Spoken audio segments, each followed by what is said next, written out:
அண்மைச் செய்தி. திருவண்ணாமலை ஆரணி அருகே சட்டவிரோதமாக செய்யாறு ஆற்றுப்படுகையில் வண்டல் மணல் திருட்டில் திமுக பிரமுகர் ஈடுபட்டிருக்கிறார். அது தொடர்பான அண்மை தகவலை பார்த்து வருகிறோம். இது தொடர்பான கூடுதல் விவரங்களோடு இணைகிறார் எமது செய்தியாளர் அசோக். வணக்கம் அசோக். தற்போது திருவண்ணாமலை ஆரணி அருகே சட்டவிரோதமாக திமுக பிரமுகர் ஆற்று மணல் கடத்தலில் ஈடுபட்டு வருகிறார். இது தொடர்பாக ஏதேனும் புகார் அளிக்கப்பட்டிருக்கிறதா? நடவடிக்கை ஏதேனும் அவர் மீது எடுக்கப்பட்டு வருகிறதா? விவரங்களை பதிவு செய்யுங்கள்.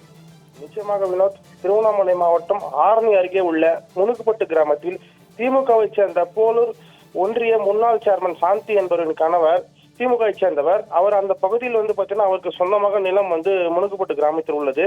அந்த நிலத்தில் திமுக பிரமுகர் சட்டவிரோதமாக பொக்லைன் இயந்திரம் மூலம் திமுக கொடி வண்ணம் பொறிக்கப்பட்ட கனரக லாரி கொண்டு வண்டல் மண் கடத்தலில் ஈடுபட்டு வருகிறார்.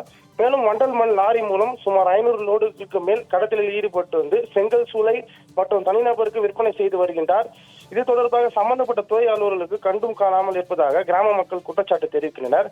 ஆளுங்கட்சியை சேர்ந்த இந்த பெருமாள் என்பவர் பட்டப்பகலில் செய்யாற்றில் பொக்லைன் இயந்திரம் மூலம் பகிரங்கமாக வண்டல் மண் எடுத்து விற்பனை செய்யப்பட்டு வருகிறார். இதனால் பாத்தீங்கன்னா கிராம மக்கள் பாத்தீங்கன்னா முனுக்குப்பட்டு பகுதி செய்யாற்று பகுதியில் கனிம வளங்கள் நீர் ஆதாரமும் பாதிக்கப்படுவதாக சமூக ஆர்வலரும் வேதனை தெரிவிக்கின்றனர்.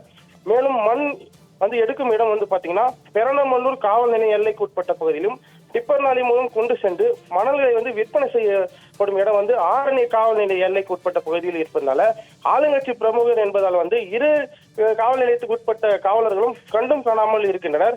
எனவே மாவட்ட நிர்வாகம் உடனடியாக தலையிட்டு உரிய நடவடிக்கை எடுக்கப்படுமா என்று சமூக ஆர்வலும் அப்பகுதி கிராம மக்களும் கோரிக்கை விடுத்துள்ளனர். வினோத், மணல் திருட்டில் ஈடுபட்டு வரும் திமுக பிரமுகர் மீது நடவடிக்கை எடுக்கப்பட வேண்டும் என்பது கிராம மக்களின் கோரிக்கையாக இருந்து வருகிறது. அது தொடர்பான அண்மை தகவலுக்கு நன்றி அசோக்.